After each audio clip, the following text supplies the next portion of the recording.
A lot of patients who have chronic jaw pain, a lot of times they don't understand there's a solution for that. Most of the patients are misinformed, malinformed. Or they don't think there's a solution. They just think hey, since I was like a 18-year-old, I've been grinding my teeth. It's just normal. My dad did that, my mom did that, so it's just normal. But that's not the case. Chronic jaw pain can easily be avoided.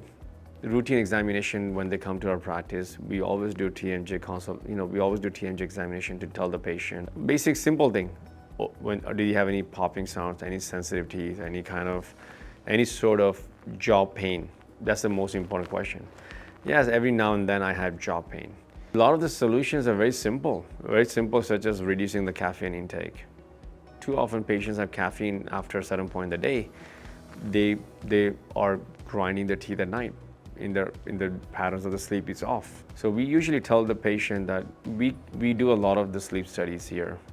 We would advise the patient to get the sleep study done. Make sure, is it jaw pain related to the sleep, not having proper sleep?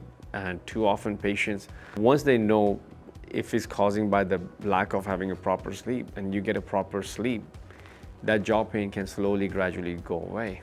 And some patients who just grind their teeth, it has nothing to do with the sleep pattern. They just grind their teeth or they clench their teeth. That's where the TMJ, our office is capable of handling the pain for the patient with TMJ after ruling out whether it's not caused by the sleep apnea or lack of proper sleep.